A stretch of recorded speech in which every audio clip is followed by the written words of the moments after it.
You are now listening to the Peter and Jake Talks Wrasslin podcast, a weekly review of Monday Night Raw and other wrestling-related topics. And here's your hosts, Peter Day and Jake Grandi. Hello. Hello, Boys and girls. I'm Peter. This is Jake. And you're now listening to Peter and Jake Talks Wrasslin. This is like episode what? 34. 34. I think. 34? It should be 34. Yeah. Shut 'em out. 34. It's pretty cool. Going long, going strong. The weather's shitty here. Oh, yeah. Today. It's been so nice the last couple of days. I'm just stoked on these May flowers, you know. Playoffs. Oh, May flowers? You mean like the buttercups? I mean, like there's some April showers, you know, and I hear. Oh, man, I thought you were talking about chicks. No. See, I'm talking about the buttercups. I'm all about the tulips.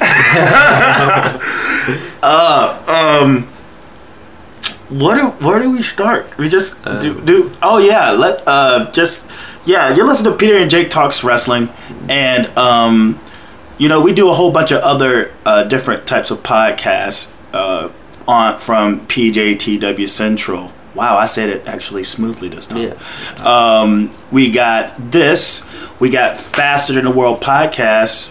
Yeah, where we review NXT every week. It's a real quick review coming up Thursday nights, maybe Friday nights, you know. But toward the end of the week coming up for your listening pleasure right after you watch NXT. Pretty interesting. We're going to have working on a few guests coming up. So check this out. So they did the last one. I didn't get to listen, but I listened to Solomon. He brought up what the last NXT episode was. It was basically the Kenta show. It was like the first 40 minutes of the show was this tournament that they did at Access. So you already know who won the tournament because if you watched, the winner of the tournament got to wrestle in the Andre the Giant Battle Royal. So that was Hideo Itami. They didn't show the first round, but they showed highlights. It was pretty good. And then the second round was just phenomenal.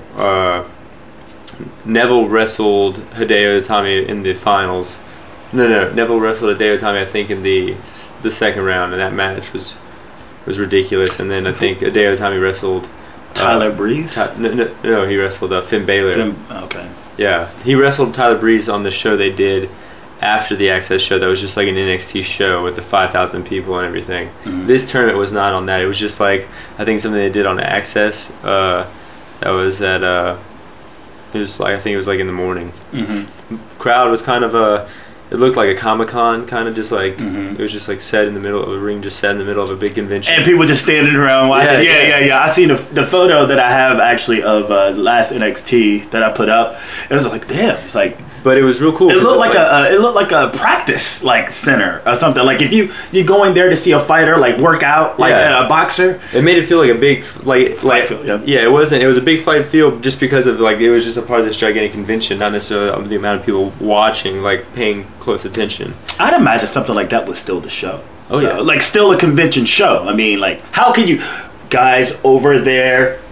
Well, I guess you gotta keep in mind they got Randy Orton and John Cena signing autographs too somewhere, and all this other stuff. But it was cool because right after they went in the back, it was they cut to the back, and it went right into a movie sequence, a little documentary about Hideo Itami. His kids were there. He was shaking hands with all the Hall of Famers, shaking hands with Seth Rollins and the Big Show, and they showed a little highlight of him getting thrown out by the Big Show. Yeah. But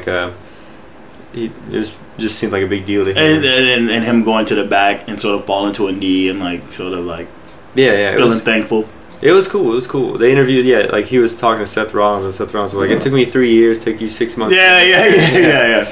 So all that and more. Oh yeah. When you listen to Jake and the amazing friends Fritz on Faster Than the World podcast, and then I'll also have Peter Talks SmackDown, which is in video format now. It'll always be in audio format on SoundCloud, but you can look at this mug, this Tyler Breeze thing working here on the YouTube page, and the link will always be in the description box. This Friday I have Peter Talks Wrestling and it's with Nathan. We're going to talk about a whole bunch of crazy shit that's been happening. For one, the movement of SmackDown Yeah, to USA. Yep. That's gonna be pretty cool. This is big. This is actually big news. I hope that they do something with it, like set up shows, matches for Raw to go in there. Like, I think hopefully they do it. They set it up to where we know the main event of SmackDown every week, leaving Raw. So then that gives you a reason to watch. Well, the thing is, someone I think it was something that was said in an interview and mentioned by, I think, USA. It's like them going live for SmackDown. And then it would have to move to Tuesday if you're going to go live. Well, then I think it should be just an hour long. I think 5 hours in 48 hours of wrestling is but like a lot for a lot of people. But they're high on it. I mean, it's they love it. This is basically a macro version of what Spike TV was doing for TNA. Like, in macro sense. Like, dude, we love you, when they were hot at least. Yeah. We love you. We're going to give you all this money. We're going to give you all this airtime. And, like, you're Vince McMahon. You're not going to be like, no, dude. So, it'd be 5. I mean, it's going to be 2. It's just as long as they don't. And it would have to be also a brand. It's so many. You think there'd be a brand split? It has to be. I mean, they're already kind of doing a pseudo brand split now. With like the NXT and everything? No, NXT is NXT. That's developmental. That's not for marketing purposes. Well, I mean, there's talk about that happening, like them touring and that being a separate. Yeah. I mean, obviously, but it's that entire thing is not meant for any marketing purposes whatsoever. It's all development, or it would be be more on the road or in bigger. But Daniel Bryan wasn't on Raw. He was on that little segment. But that was and think they. Now that I've been watching SmackDown, I've been noticing it's a bit of a pseudo, and they have enough talent now. I like to think that they have enough talent, and plus, just for one more thing, is that like NBC. This is all about NBC right now. Yeah, they might just buy the whole thing. Well, I wouldn't say buy it because Vince would never sell it. Well, Vince, but he's getting real old. I know, but like, that will be something that will be set in stone. Like, he'll probably say, this will never be sold. This is going to stay a McMahon thing. And it better remain. I would much rather it be a McMahon ran business. For sure. But you will see more influence. You're going to see more partnership. And that's all I'm excited for. Like, dude, like, I guess Levi Center opened up a lot of eyes. Because they've been doing, they've had this shit on USA forever. Mm-hmm. But for some reason, when they saw what they did to Levi, and they see the upswing of wrestling, and jump on the bandwagon. Yeah. I think we're going to be like 97 all over again, man. I mean, like, that'd be awesome.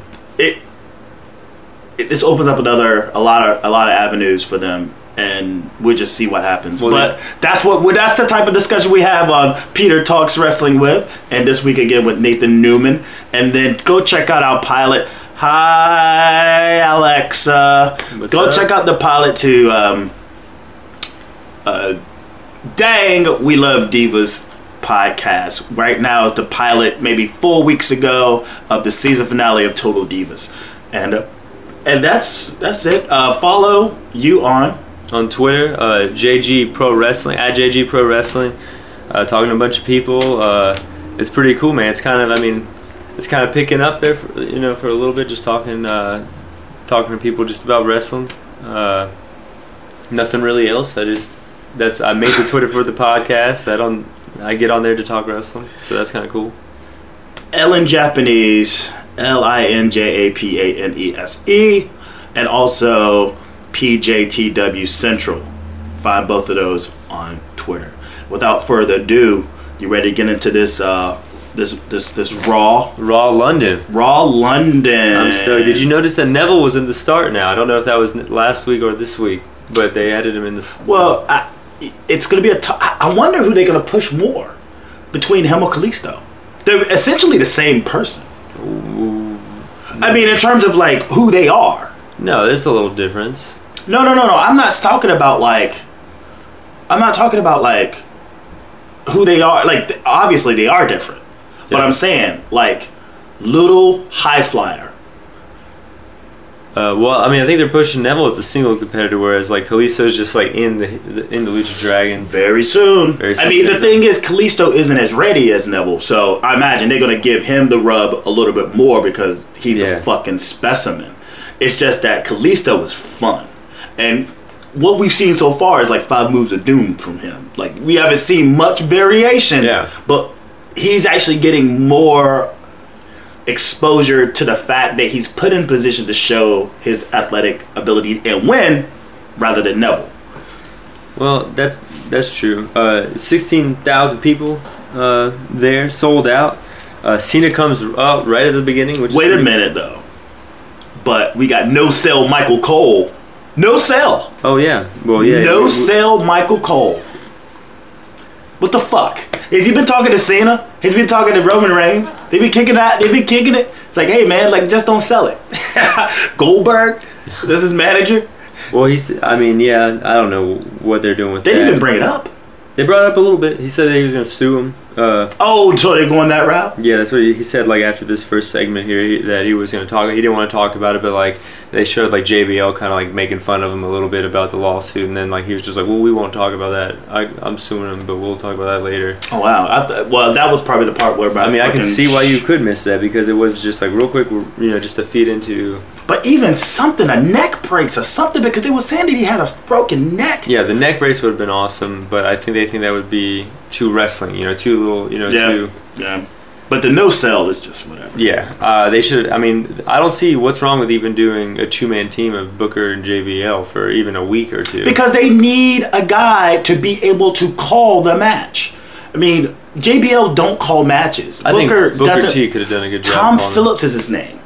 Yeah, Tom Phillips is a beast. He was on SmackDown. They took him off and put Byron Saxton as the color guy. Yeah. Which is like, that sounded weird, but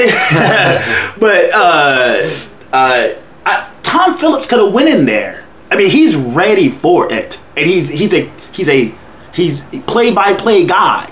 Yeah, Saxton is not, but whatever. But yes. You want to start off this? Yeah, sure. Yeah, Cena comes out. The crowd still heat. Yeah, Chen, he sucks. They all hate him, and then he kind of gets it back because he says they deserve WrestleMania, and they kind of just all flipped the switch. They cheered for him a little bit. This is why I love Cena.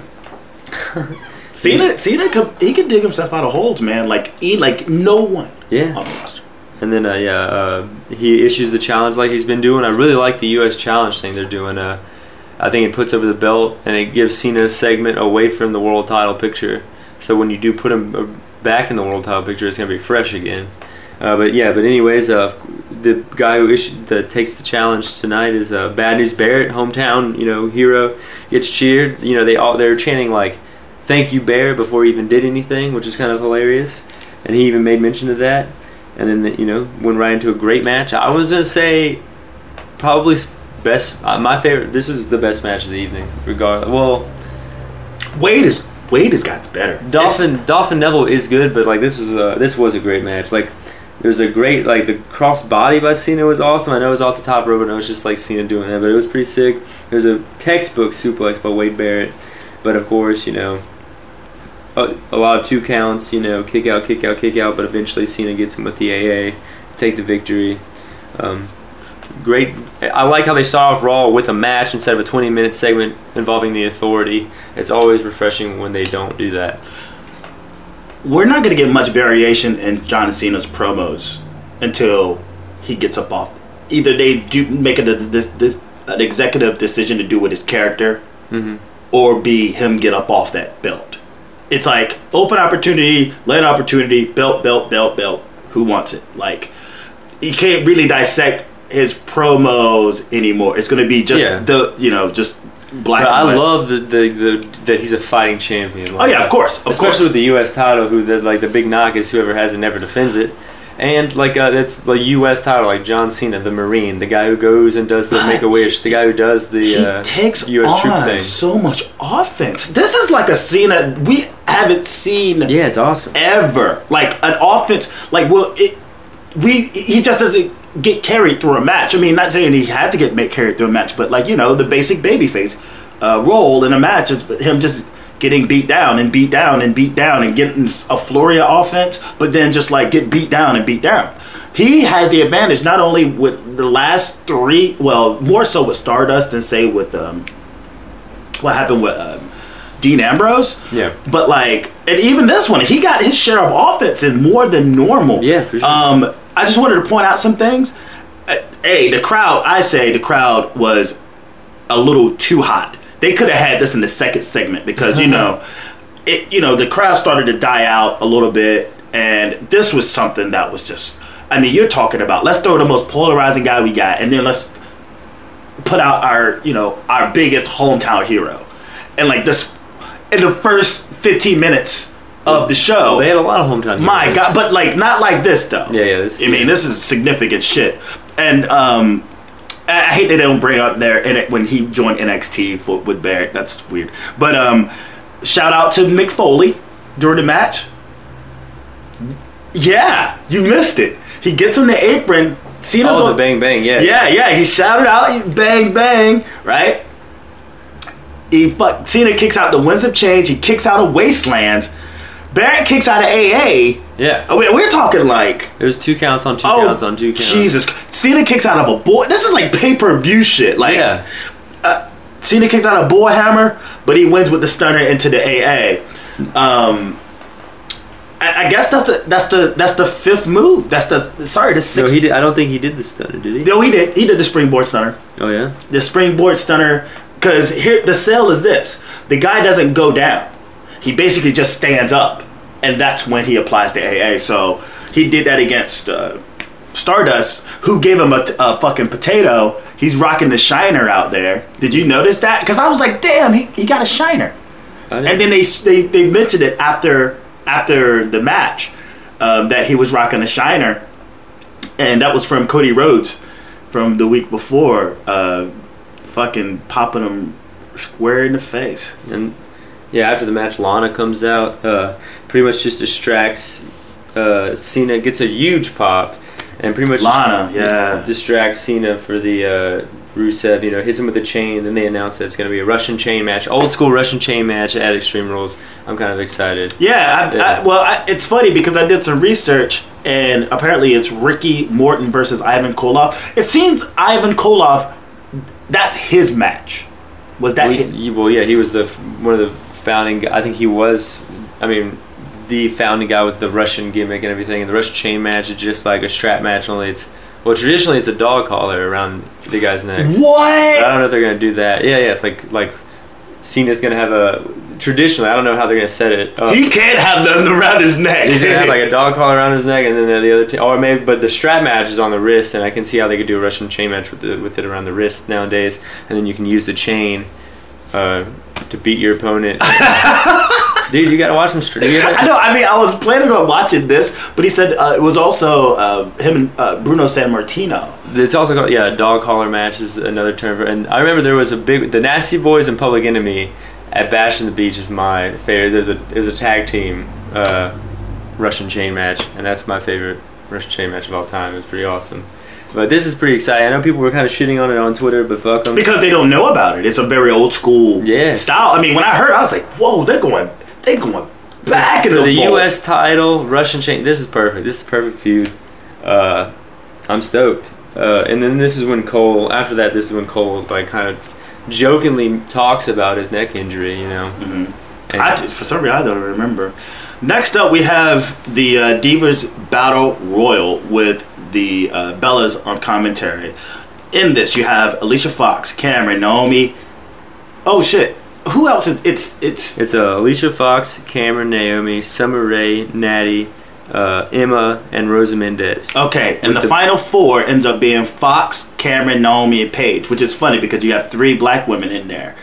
Double rear view. Yeah, pretty sick. Then the final 2 is Naomi and Paige, and it looks like Naomi's about to, there's the struggle is almost like the struggle between, say, the Big Show and Mizdow at the over the top battle royal. It was very similar to that, where it was like chasing around, awkwardly like pushing and shit like that. And I'm like, you don't win like that. Something else has to happen. But Paige gets her ass gets her ass out, and wins the Battle Royal. And I was pretty pissed. I was pretty pissed because I thought that, okay, Paige has had her time with the belt. It's time to get someone new.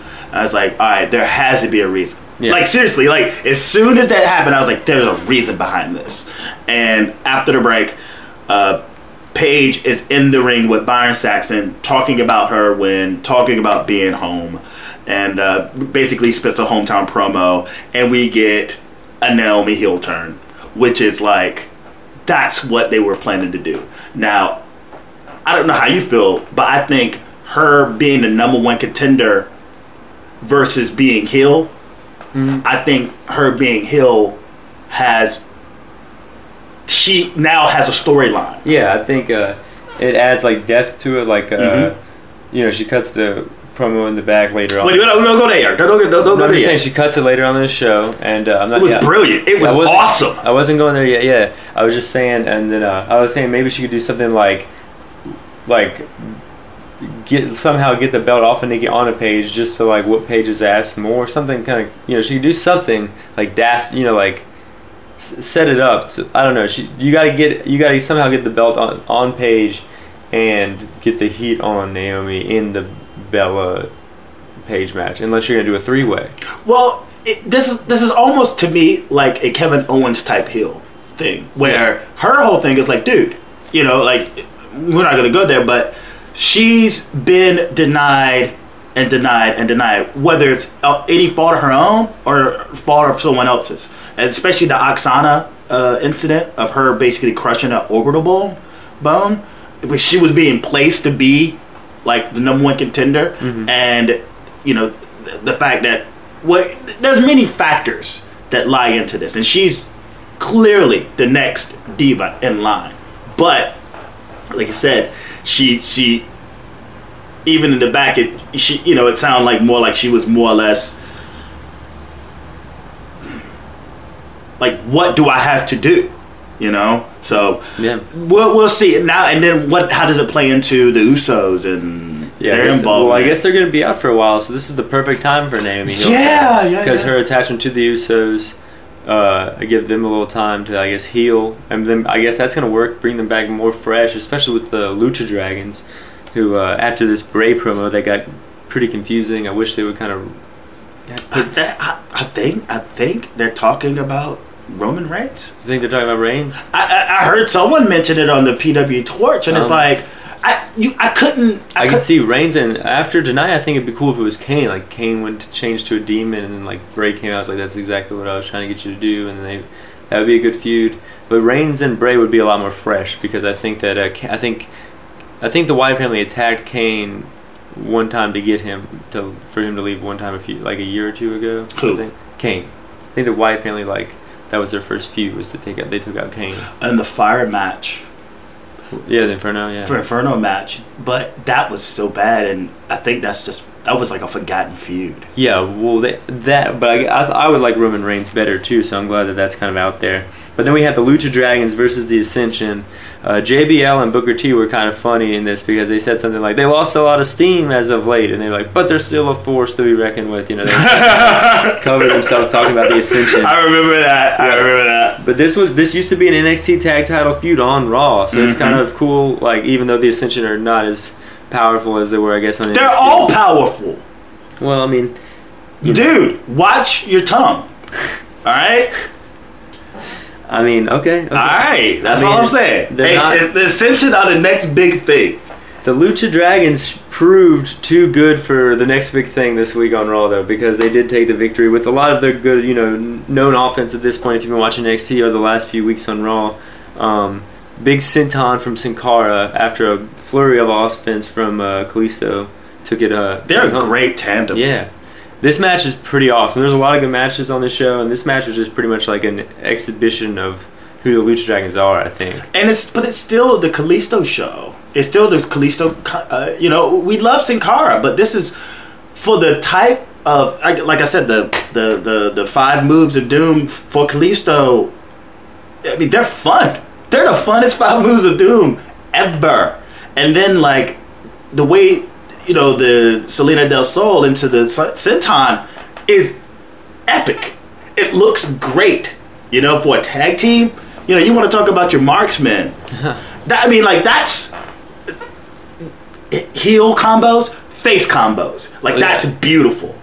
What I'm saying? Sure. So I guess at some point those two are going to have to go at it. I think it's going to be Extreme Rules. Last week Extreme Rules. I think because if you remember last week when the Lucha Dragons won, they cut to the back and Ken Cesaro were watching the match. So I think that's going to be a good match whenever it happens. Yeah, but we're all sit and wait. We're just only watching the sand in the hourglass until Kalisto goes out on his own. And it's a shame. It's such a shame because we get a solid tag team, dude. They're a solid tag team. They haven't done it yet, man. So let's hold on. And other than the Ascension, who are the greatest tag team of all time. All right. And now we get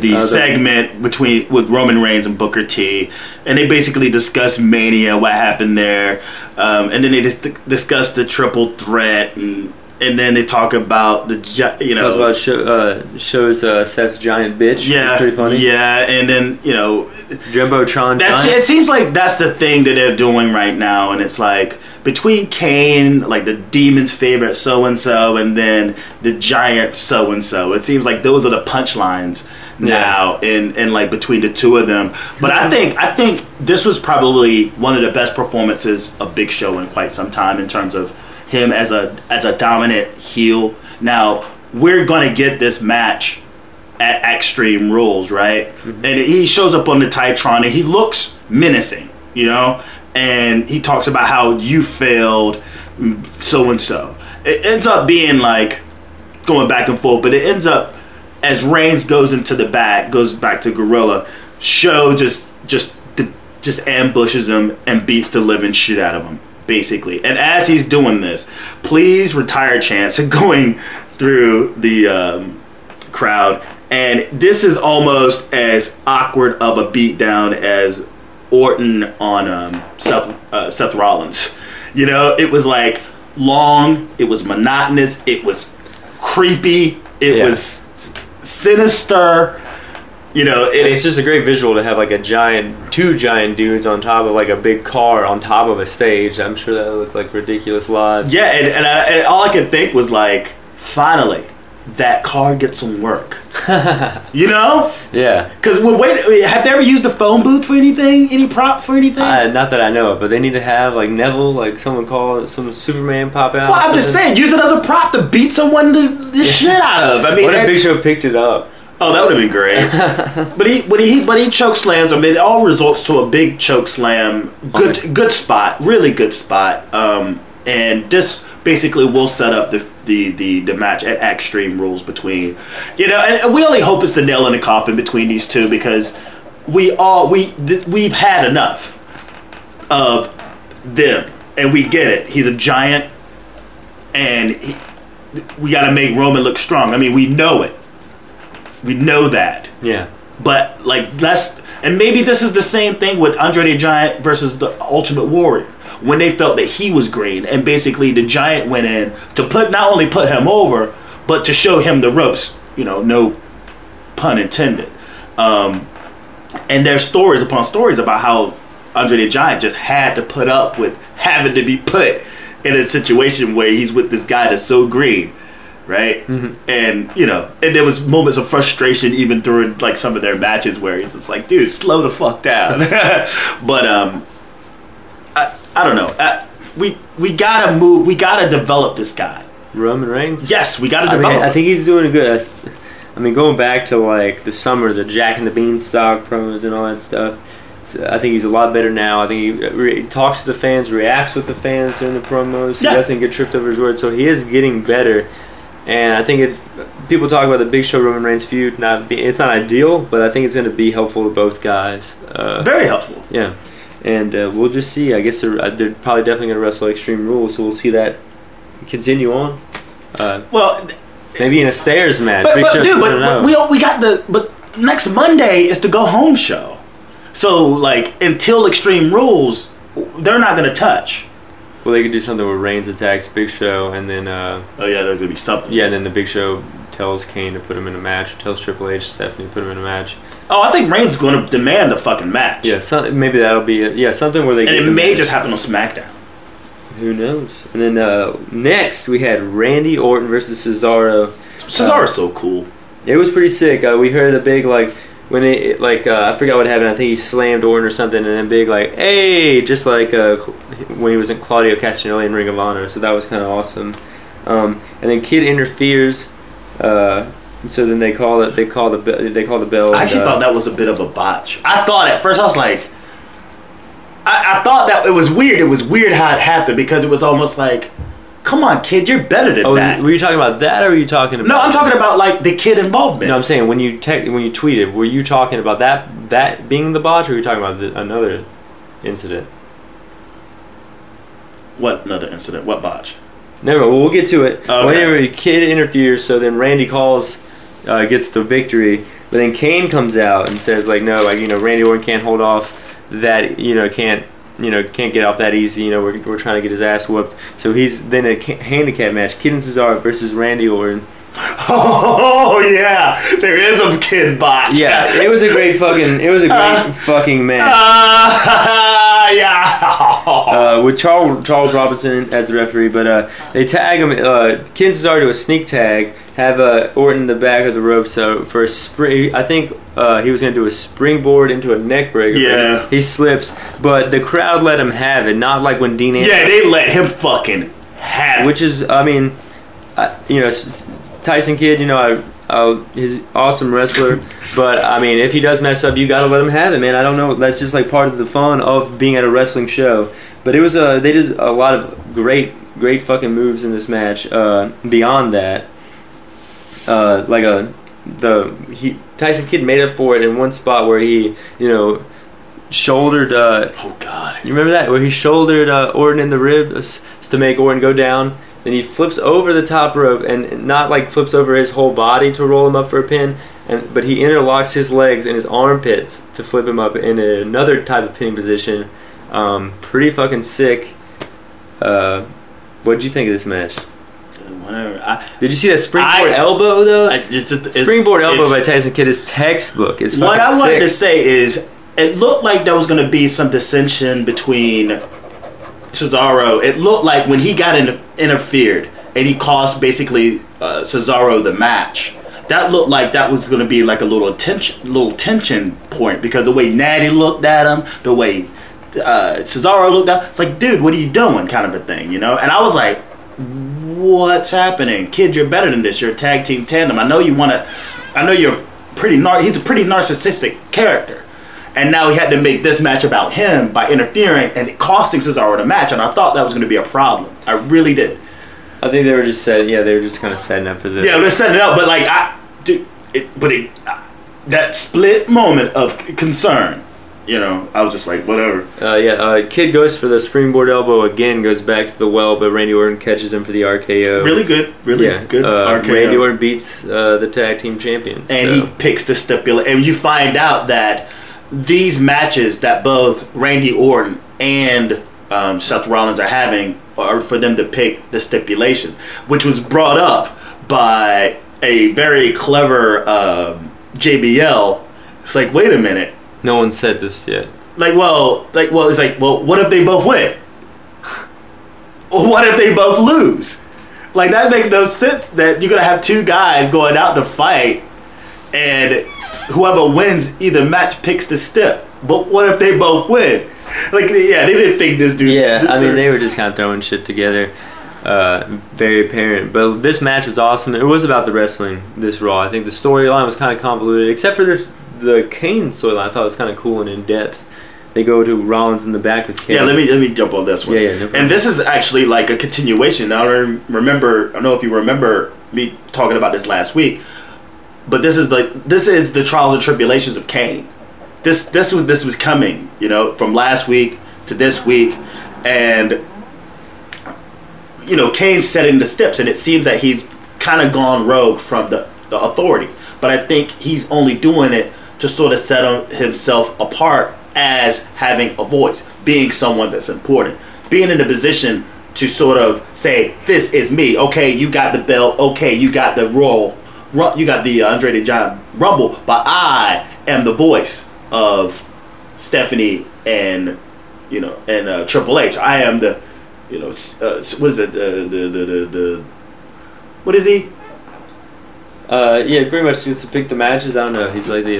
But his name is like I always say it's the not COO, but is like commissioner maybe. Something to that level. But he's like, dude, this is my position. This is what I'm proud of. So he's setting up shit, and he looks like he's gone rogue. So he's in the back, and Rollins confronts him. About like, what are you doing? You keep putting me in these situations where I basically have to defend the belt. Like, what's wrong with you? And he's like, well, I'm not facing Dolph Ziggler because Kane has set him up to face Dolph Ziggler for the step match, which is only fair because he had to fight, Orton had to fight fucking Cesaro and Kid. Yeah, well, just Cesaro alone is still kind of like. Yeah, it's pretty tough. Yeah, pretty damn tough. So, yeah, you're going to go up against Rollins and have a fucking hell of a match. But he's like, nope, I'm not doing it. I'm not going to be able to do it. And it's like, okay, he doesn't do it. The crowd boos because they want to see Ziggler, But he's like, well, I'm going to pick my challenger so I can win. And he goes, well, I'm pick Noble. And Noble in his country accent, oh no, I gotta do it. I love when you talk. He's not laying down. Yeah, I ain't laying down. What I with this don't fault that fault, blah blah blah. And then Kane's like, well, he brings up the car battery and the testicles, and I would just caught me off guard. He said testicles. Oh, yeah. That happened with that happened on a skit with him before, where he actually took a car battery to someone's testicles. Yeah, I think that was him and Cena, right? Was it Cena? Not a skit. Edge? Who was that? Oh, something. I don't know. I remember they've done that spot a few times. Yeah. Like in hardcore matches and stuff. But testicles was the last word that I was thinking we were going to hear. But basically, Rollins forces Kane's hand to lay down. Because he's like, well, you in the best interest of me, this is best for business. Oh, it's still up in the air in this point. Yeah. He's forcing his hand. Like, you know what I'm saying? He's forcing his hand to do it.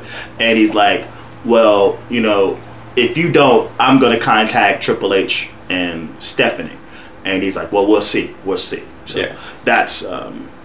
and this is the trials of Kane, man. This is a beautiful thing, man. I like this, like the little backstage segments building up to this, and then I like the way they set it up. Mm-hmm. We'll get into that later. We had a big Adam Rose versus Dean Ambrose match. Adam Rose's tights, I don't know if he's been wearing this, but God, that's so stupid. They look ridiculous, man. They are wild looking. And but they had a pretty good shot in this match. I don't know if they've ever done this before, where it's like behind the rosebuds, and the rosebuds look like a big, like it's kind of like a shadowy figures, where it looked like it was like a party going on, and then in the background you kind of saw the match. They did that it was like a real nice shot, real quick. I don't know if they've ever done it before. First time I've noticed it. Real quick match. Dean Ambrose takes the big thing. JBL had a fucking spot on quote.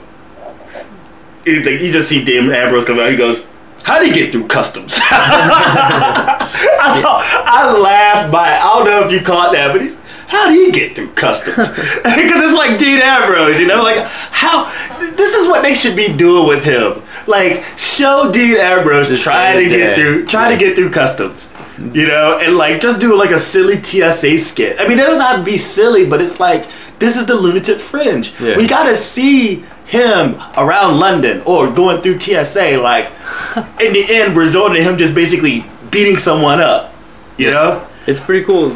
Nice. He's much more of a, like, comparing him to the other Shield members, I guess. He's like Rollins has got a solid character, but comparing him to Reigns, I think his character is way more developed, like as this crazy guy, and he seems to be more seasoned. I think that's the word you're looking for. It's a seasoned character of him because it really is an over-exaggeration of who he actually is. Yeah. I don't see Seth Rollins being that guy in real life. A cocky fuck, but not like that. I don't see Reigns. Well, yeah, I don't think anyone's really like that in real life. But I think there's been backstage heat with him about being overconfident. Really? Like, and it was a interview. You remember when we were and holding hands? When we, after WrestleMania, and you guys gave me a lift back home, we were listening to something. He was talking. Was it that podcast? But they were talking to somebody who was talking to Rollins about being nicer to the other wrestlers. And the fact that he came in with a chip on his shoulder and it resonated as him isolating himself from everyone else and not necessarily being so kind. Oh yeah, that was the Colt Cabana podcast. I think he was interviewing the trainer of Florida at the time, and Dr. Tom Pritchard. Okay. Yeah. So that could be part of it, but then Reigns, it's just like Reigns is he's not the guy. He's not at all an expression of who he is. Yeah. He's Roman Reigns. He's Roman Reigns the character. He's not Roman Reigns the person. So like you look at Dean Ambrose and I just go like, for a guy like him, almost like Damien Sandow. It's like it's a shame that these guys who are such naturals at their characters, it's almost an extension of themselves. Yeah, that's true. Not to be able to showcase it in a winning fashion. It sucks. Well, I mean, I think he did. I think Dean did show it in a real good winning fashion. Not really. He's just as bad as Bray Wyatt. Bray Wyatt has a win over him. A guy who can't win the big one. His win is over fucking Dean Ambrose. Well, I was just saying in this particular Raw, he came out, he just whooped the Rosebud's ass. Big crowd, big pop. I mean, and you know what too, which is even funnier, is like you notice that Raw in London, they always get the guys with the gimmicks in their music that you chant. So you can do the dances. Yeah. And that's the only reason why Adam Rose is out there. And Kane and the Big Show were in the back. But one thing I wanted to mention, I got upset because I was like, why isn't Harper coming out? Oh yeah, that's gonna happen. I know, no, but at that moment, I wrote it down. Well, Harper really shouldn't have came out because he took Dean out. So I know, but still, he's a heel. Be an asshole. Go out there and kick his ass. Well, I mean, he already got. I guess that's what I thought. I was just like, oh well, he's already whooped his ass. No, go out there and make his life a living hell. Dean's got to. Well, we go in the back. Kane talking to Big Show. Big Show pretty much trying to convince him to do it, trying to convince him to lay down. And Kane's getting real pissed off. And Big Show just showing him that he is a sellout, talking, running his fucking mouth. Why would you lay down? That's bullshit. That's what I think. Who? He's saying who? What? Why won't you lay down? Yeah. Okay. Like, why won't you? Okay, yeah. And Kane gives in, yeah. Oh, yeah. Oh. I got it mixed up. But yeah, we got Stardust versus Fandango and Stardust. And Stardust coming after a loss after Cena.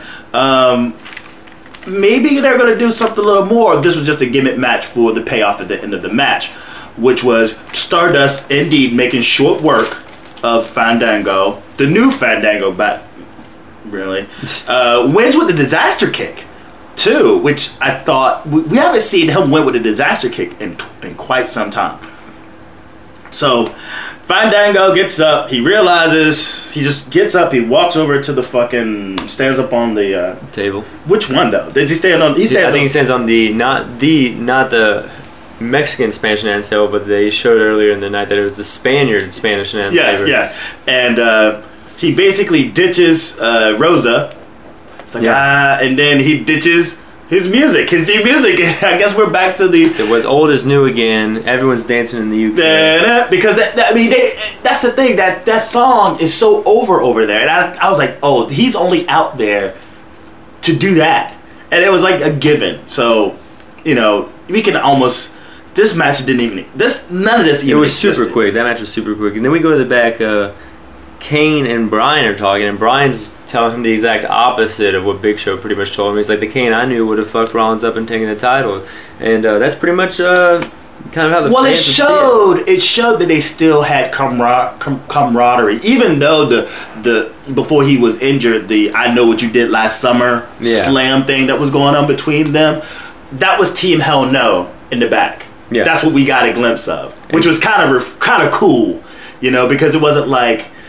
It wasn't this dissension between the two. It was just basically Bryan being like, hey, man, I know we used to have shit, man, but, like, don't be an old bitch. Yeah. Like, basically. Yeah, well, I mean, I can see that, like, an old friend you've had a hard time is like, dude, come on, I got to call him. I got to let him know. Yeah. And then we go to the ring where it's Rollins and Kane, and Rollins is being, like, super cocky dude, but Kane, is taking off the jacket, taking off the tie, taking off the shirt. The announcers are selling it real well, like, what? You don't need to don't need to do all that if you're just gonna lay down, like playing real dumb but playing real into it. It was awesome. And then Rollins is like, you don't have to take your jacket off, Kane. Come on, it's not that serious. Pretty fucking awesome. And then Rollins, you just see eventually Rollins getting super fucking scared.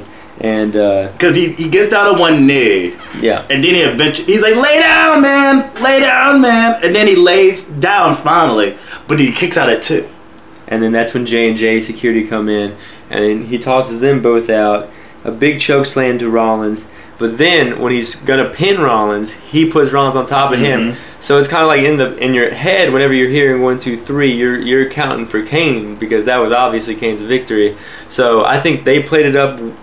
This was an awesome segment. It played out throughout the whole hour of where, like, Kane really is a badass. It makes Kane look strong, but it still puts over Rollins' character of being, like, snarky, weaselly, and the leader of this authority group, this heel group, but still making Kane look fucking strong, taking on 3 guys. And at the same time, it showed that Rollins shows phases of not being prepared. Like, you know what I'm saying? Like, really? You mean Kane is doing this to you? Yeah. Yeah, like, you're unprepared. Like, his cockiness, and I think that's going to be his downfall at some point, is his cockiness is going to be his worst enemy, where he's going to show up unprepared and not focused. And maybe they're like, that's maybe how he drops the belt at some point, because he's just going to, like, write off everybody and everything. Is like, I have everyone protecting me. Why do I have to work out? Why do I have to do this? Why do I have to do that? Like, I see this being that. So to see Kane, to leave himself wide open for an attack from Kane, just goes to show that, like, he's a non-focused champion. I can see that. But he slits his throat. He's about to put him in the fucking. He's about to slit his throat. He's about to do it, man. The crowd going crazy. That was pretty sick. He lays, and we find out later what his step is. Yeah. This storyline is right now. It's quick though. It's they've only had 3 weeks to do it, and I feel like it's as good as was the Miz feud, which leads into the next segment, and we have Miz versus Mizdow, which is stupid. Yeah, I think it's kind of hilarious that he still comes out to the Miz's music. We talked about this before, man. I know. I'm just saying, every time it cracks me up, man. I had to pause it this week just to crack up a little bit. But it's fucking hilarious, man. Yeah, it's something going on there, man. And I don't know. Mizdow comes out with Summer Rae. Yeah, and they do some Chip and Dale shit. The both of them, the glasses, and then, like, taking off the jacket. Yeah, it was kind of funny. And we don't get too much of a match, really. It's nothing really stands out about this. But Mizdow does win on a schoolboy, with a roll up, and he gets a handful of tights. They don't show it. They got the other end of the camera, but you see him grab, basically returning the favor from what happened last week. Yeah. That's it. I think they're gonna set up a feud, one final payoff at Extreme Rules. Yeah. And then that'll be the end of the feud. But maybe. What do we expect? I mean, what is there to happen? I mean, I think you have Miz. You do the Mizdow thing like you're doing with Extreme Rules, where he comes out with the Miz's tights and the Miz's music and everything. But then the next day at Raw, you have Damien Sandow with Summer Rae, new character, new, like, kind of badass babyface. Maybe take on, like, a Wade Barrett, maybe take on, like, a Bray Wyatt. But it seems like he's going more towards the ladies band thing. Well, I mean, like being like a more of a badass face that is a ladies man, because that's, like, kind of rare, every time, we've had the heel. Well, like a confident, like, leading role type of thing. Yeah. And but it was so over. He kind of did the Jericho thing. Did you see that, where he, like, leans into the crowd? He did that at SmackDown. Oh, really? Yeah, because that's when he bucks up and kisses Summer Rae. Oh, and nice. He just, like, he mans up. Like, he literally mans up. He fucking lays one on Summer Rae. He walks out down the ramp, and he just fucking lays it to the crowd. Like, and the two girls, like, kissing on his cheek. Like, yeah. Sucks to be you. Great to be me. Like, but nothing much to this. They could have left this. They could have left this alone. They could have left this alone this week. Then we went on the Primetime Players promo. It was okay. They're just shooting on people. This week they shoot on Los Matadores, and it wasn't as good as last week, but they kind of put on the thing. They had like a bear instead of the El Torito guy. It was like tie-dye. And he said, Darren was like, oh, but rainbow is my favorite color. That was kind of the joke. Yeah, and then like the payoff is, who's ever heard of a Puerto Rican bullfighter? And she's been screaming that for a while. Yeah. So there you go. See? And that's the thing. I mean, it makes no sense it just seems like, okay, they're a bunch of, it's almost like going to like a Native American Day parade and you got some hired Mexicans playing. Yeah. And you kind of can see them say, hey, what's it's like, that's J-Lo, that ain't Pocahontas. You don't want to say something. But you don't want to say something. It's uneasy, It's one thing to be, Raising Ramon. Where the fuck he's from? He's from like, where's Raising Ramon from? I know he wrestled like in Texas and stuff. So like I think he's from the Midwest. Yeah, he's not. And they made him into like a Colombian like drug lord, basically. Like that's. But this is just awkward. Scarface type of deal. And maybe that didn't. So. But then Ryback versus Harper, great match, I think. Nice super kick from Harper. Yeah. Crowd seems like not as into it. Seems like the crowd kind of like fell off a little bit. They hate Ryback. They Goldberg chants. Yeah, that's true. But then whenever he wanted to do the kind of the feed me more thing, he got that was obviously over. Weakest DQ of the year. Oh yeah. That wins the weakest DQ. Not so much because like here's the thing. It's supposed to have been like this dastardly thing. Yeah, he hits him with the top of a table. It's like the little plastic thing. What the fuck is that gonna do with anything? Yeah, that's true. Technically, the boot has like a harder surface than the top of the plastic. Well, you can put someone's eye out. Yeah. Hey! Ring the Stop bell. running with those scissors. Ring the bell. You could have really hurt the guy. But then Dean comes out, which is what you were talking about. And then they brawl, for a little bit, but then Harper kind of escapes to the crowd. And throws a chair, which was even more. The crowd was like, "Whoa!" He just tosses the fucking chair at him, and it's like, "Whoa, man! You don't throw a chair at a motherfucker. What do you think you?" So I think this is gonna be a great. Hopefully, they just do a hardcore match at Extreme Rules. Bad spot for Ryback though. They could have got someone else in there to do the favors to do that, like just to be just a just a body, a Bo Dallas or what have you. They could have brought in someone else. They could have been Zack Ryder. Yeah, they could have been Axel's. That could have been Axel. Apparently, Zack Ryder and Heath Slater actually have a real good match in front of the London crowd on main event. People were talking about. It was fun. Yeah, but like, I mean, I haven't seen it yet, but it was pretty good. But then we had your favorite moment of the night. So Naomi is in the back with Saxton, and she's mad about being denied a championship. And she just goes on probably one of the greatest shoots I've ever heard. And it's like an extension. Do you remember when Team Hell No was they were trying to make dissension between the two of them, and I think the Authority was trying to make like a dissension between the two of them, and they somehow swapped out Kane and Daniel Bryan to face somebody over here, somebody over there, and it was like it looked like it was supposed to be something, and Kane goes, "This doesn't make any sense." It was like a good calling out on like the creative, right? But she took that shit and she put that shit on steroids. What? Wins and losses doesn't matter? This doesn't matter? Yeah. Like she goes ham on, I pinned this and this, like nothing adds up. Nothing makes sense. Like you could use that. You could use that and just like as a like you could like the when Moses came down with the rocks with the 10 Commandments. Yeah. You can engrave that entire speech on a fucking rock and post it. And like that is the WWE like moniker. Yeah, dude. Do wins and losses count? You beat the champion, you don't deserve a shot. Blah blah blah. Like she goes down an entire list. I need to find that list. If someone wrote that down like a transcript, but it was beautiful. And again, it doesn't seem like she's this heel, even though she's a heel, but she's as much of a heel as Kevin Owens is. She feels that she's in line for a championship spot, and regardless of whoever stands in her way, she's not going to, as you say, I'm not waiting anymore. I'm going to take it. Bringing in her inner Xavier Woods. That was a great promo, and then it went in. Other than, I can't decide between the Wade Barrett match, Cena match, or this match. 2 different style matches, but this match very good. Ziggler comes out, pissed that Kane, kind of laid down for him, but then he issues kind of a challenge of his own, and Neville comes out to a gigantic ovation. Neville.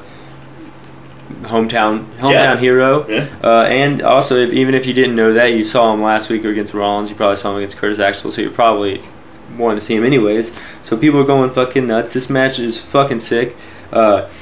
Ziggler sells the entire time. Dude, well, there was a few good.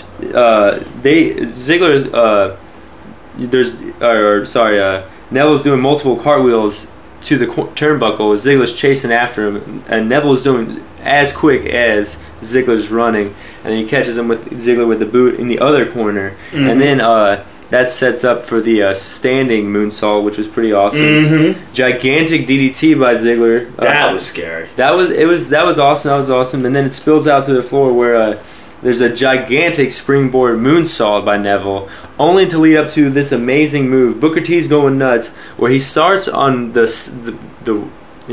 other railing, walks around like he's balanced, and you hear everyone go whoa until he gets to the top, and then he does a 450 off the railing. 450 off the rail onto Ziggler. Forward. Yeah. Boom. And it was pretty fucking sick. Yeah, but then all I could think was like Kofi Kingston Royal Rumble type shit. Because it was like, it looks like, oh, wait, what's going on? I know Jeff Hardy used to do the one where he runs like 3 steps and hits him with a clothesline, but this is like leaps and bounds in evolution of that style of move. It's unfair to the other wrestlers. It is, dude. Give the other wrestlers a chance, Neville. Yeah, you're fucking it up for everybody, man. You can't be doing that shit. I just got a tweet from your pops. What happened with the clotheslines? Yeah, man, you're raising the stakes on what people expect out of those workers. You're fucking it up, Neville. Just take it down a notch, let it breathe. Because you don't want heat. Nah, do your shit. The whole crowd is who comes to see you, not the other wrestlers. But hey, don't come up and show me out. This is my house. Well, I'm just. Don't show me up. Hey, little man. I hear where you're coming from. But that's not where I, as a fan, am coming from. But Ziggler does. You know how petty the wrestlers are? They're so petty. They will get upset over little shit like that. No pun intended. Learn the move. Do it yourself. But Ziggler does win with a big super kick, and then hits him with the zigzag. Oh, after he misses the red arrow. He dodges the red arrow. So that was pretty awesome. Still putting and a missed tackle. No, it was a missed tackle into the missed tackle to the zigzag. Into the zigzag. Yeah, so that was a great match. Phenomenal match. Last match of Raw, and then to set everything up, Sheamus comes out, attacks them both. Big bro kick, takes out Ziggler after fighting for a little bit. And Ziggler, Sheamus standing tall in his hometown, but still kind of keeping it heel, because if he's going to come out and interrupt that great match, obviously people are going to boo him just, for that. So it was a great way to set up to get him over how you want to get him over in his hometown. What'd you think of the match, Peter? Or what'd you think of this was basically, like I said, this is the Neville showcase. Yeah. This is the opportunity he should have had with Rollins, but Rollins played more of a slow down pace, so he wasn't able really to get the onslaught, or wasn't left open to be as creative as, say, Dolph allowed him to be. This was Dolph. This is definitely Dolph. Dolph didn't do the job, but he did the job to make Neville look excellent, and he even gets a little bit of color. Yeah, I didn't notice. Yeah, he got a little bit of color at one point, and I mean, it's only fair too for Sheamus to come out and kind of ruin it, because that's his whole thing. Yeah. He did that as face though. Like, that's the crazy part. Yeah, he's the exact same person. Yeah, he's such a party pooper. Well, we just don't like the mohawk and the braided limmy. in 2015 is just. I just wish he was more of a badass, not a wimp. He's coming off as a wimp. I'm gonna pick on the little guys. Well, I mean, I guess you're designed to boo him. It's kind of. But I mean, not badass as in like, oh, he's so bad that he's so cool, but like badass as in like fuck with guys that could possibly kick his ass and be dastardly. Well, I mean, this is only 3 weeks into the heel turn. He might be moving on. I don't see him happening anytime soon. He might be trying to get his U.S. title back. They're actually grooming him for Kalisto. Oh, really? That would be. No, I'm just saying. It seems like they would. It would have to lead, but I think what makes sense is that at some point, I hope Neville slides into that spot.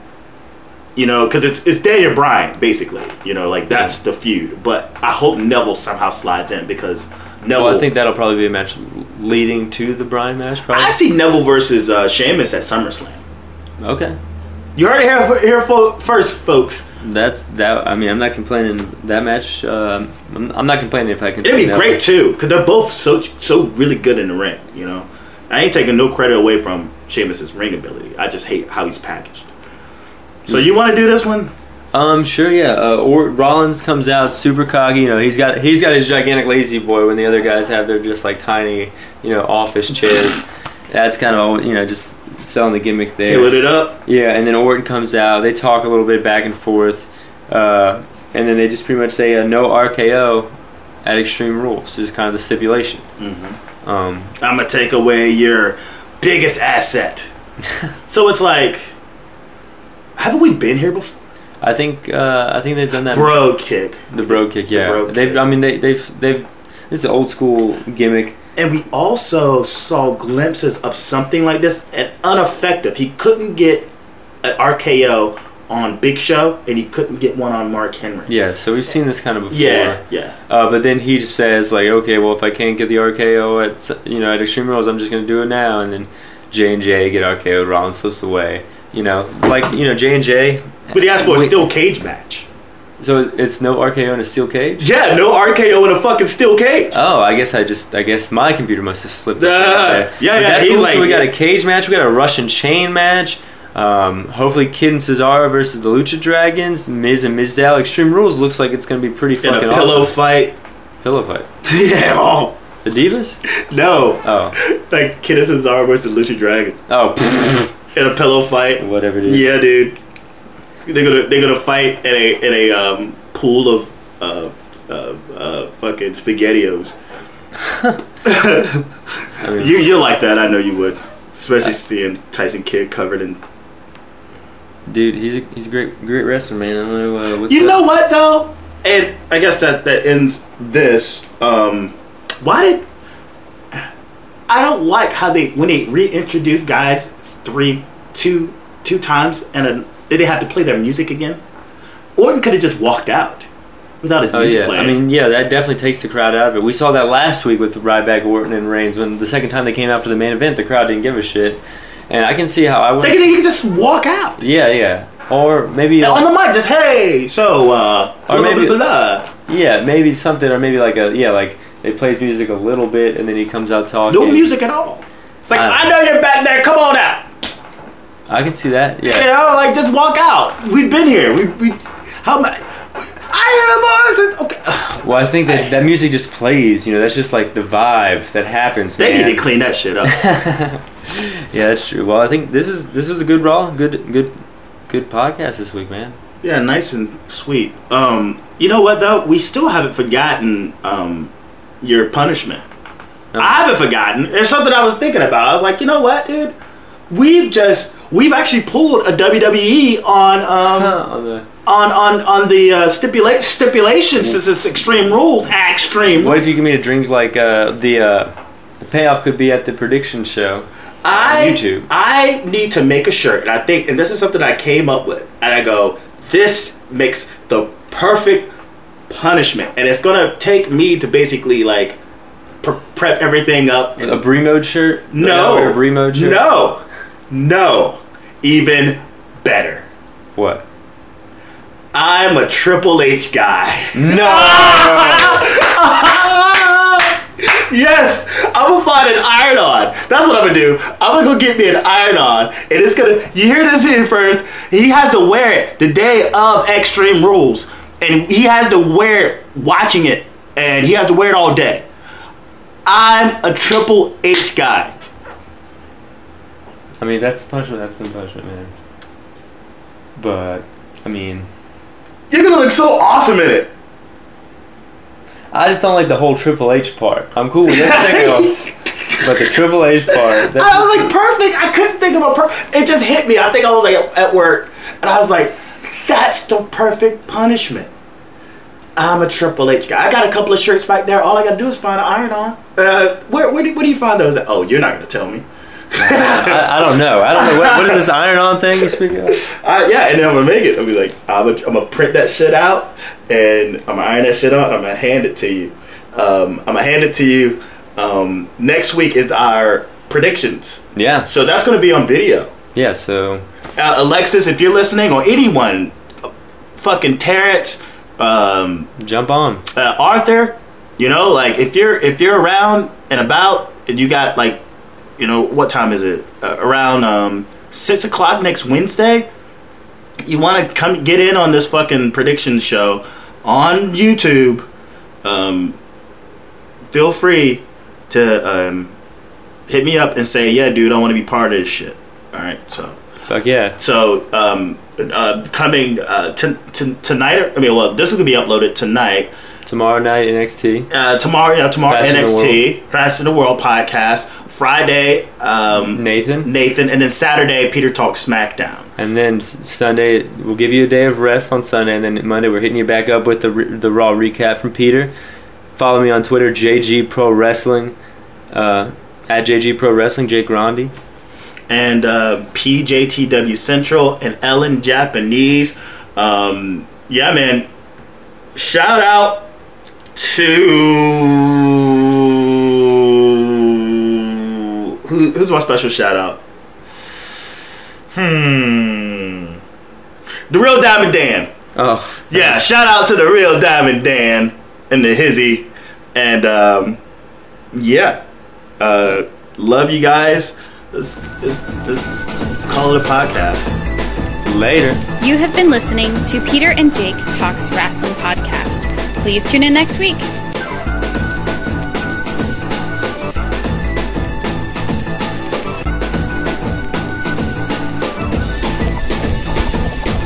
Come on, y'all, get live, get down. Like, come on, y'all, get live, get down. I said, come on, y'all, get live, get down. I said, come on, y'all, get live, get down.